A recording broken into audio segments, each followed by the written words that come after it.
აზაბებო, რომელიც უწყვეტი პროტესტის სიმბოლოდ იქცა, 5-მდე პოლიციელმა ნამდვილი კრიმინალივით დააკავა. 71 წლის ქალს, რომელიც ყოველდღე რუსთაველზე საქართველოს დროში დგას და სახლში მომზადებულ საჭმელს დემონსტრანტებს ურიგებს, ხელბორკილები გზის გადაკეტვის გამო დაადეს. დაკავების პირველივე წუთიდან აზად შილაჩევამ მშრალი შიმშილობა გამოაცხადა და უკანონო პატიმრობის გამო წყალზე და საკვებზე უარი თქვა. აზად შილაჩევამ არის მშრალ შიმშილობაზე, ის აპირებს, რომ მათ შორის არ მიიღოს წყალი. მას ერთადერთი რამ აღელვებს, რომ ჩვენ მისი გულშემატკივრები, ქართული საზოგადოება იყოს მხნედ და არ ინერვიულოს. სხვა მხრივ მიაჩნია, რომ ის არის ბრძოლაში რუსების წინააღმდეგ და ამ ბრძოლაში არ ეშინია არაფრის. 2 ლარი და 55 თეთრი. ეს ის თანხაა, რომელიც 71 წლის აზად შილაჩევას პოლიციამ იზოლატორში შესახლებამდე ჯიბეში უპოვა და დაულუქა.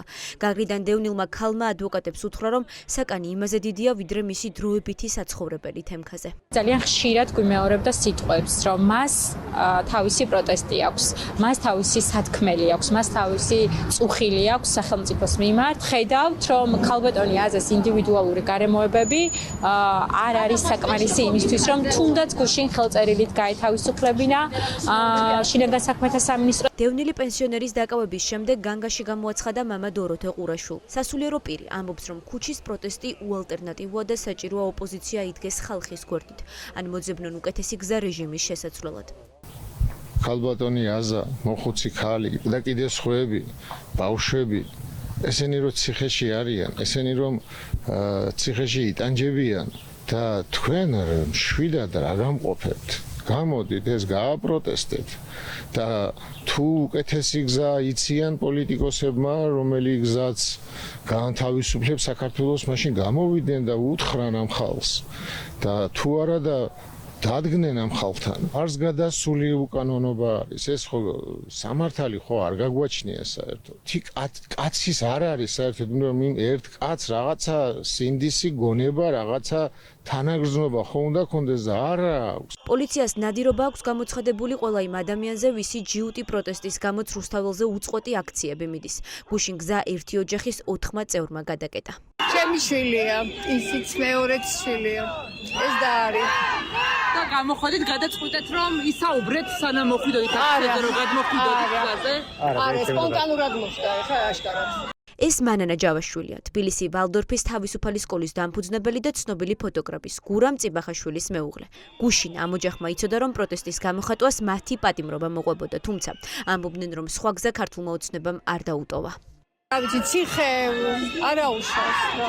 ძალიან გაუფასურდა ეს ციხე რა, არავის არ ეშინია ამათი ციხის. აი ყველაფერი არის უკანონო და ეს ხელისუფლებას არის უკანონო. და ეს არის ჩვენი პროტესტი იმის, რომ რაღაცა ისევ შევინარჩუნოთ რაღაც თავისუფლება და ისევ ქვეყანად დარჩეს. ცნობილი ფოტოგრაფი გურამ წიბახაშვილი, რომლის არაერთი ფოტოთი მსოფლიომ საქართველოს გაიცნო, ხვალ პერსონალურ გამოფენას ამზადებდა. ამ დროს გაიგო, რომ მის ცოლს და 2 შვილს იჭერენ. გზის გადაკეტვის დროს, რომელსაც შინაგან საქმეთა სამინისტრო წიბახაშვილების ოჯახს ედავება, ისინი ამბობდნენ, რომ სირცხვილია ის რეალობა, რომელშიც ქართული ოცნება ქართულ ხალხს აცხოვრებს. ხალხს არაფერზე იჭერთ, ყველების მაგივრად წესიერ ხალხს იჭერთ, რა საპრობლემო არა. და სასამართლოში რაღაც იბარებთ, მივიდიოდით სასამართლოში. ოჯახიდან დააკავეს დედა ჩემი, რომელიც არის მასწავლებელი სკოლის, ჩემი ერთი ძმა და ჩემი მეორე ძმა და ასევე დეიდა ჩემი. აქტიური მონაწილეები არიან, მათ შორის მეც აქტიური მონაწილე ვარ, მაგრამ უბრალოდ გუშინი არ ვიყავი, თორე ალბათ მეც მათ ადგილზე ვიქნებოდი. ყველა აცნობიერებს, რომ რეჟიმი სტალინური რეპრესიების ხელწერით მათაც ციხეში გაუშვებს, თუმცა სხვა არჩევანი პროტესტის შესანარჩუნებლად ოლიგარქმა ხალხს აღარ დაუტოვა. ვიდრე პოლიცია მიაკითხავდა წიბახაშვილებს აქციის მონაწილეებმა იზოლატორის საკანში წასაკითხი წიგნები გაატანეს. ან უკვე ემზადებით დასაჭერს.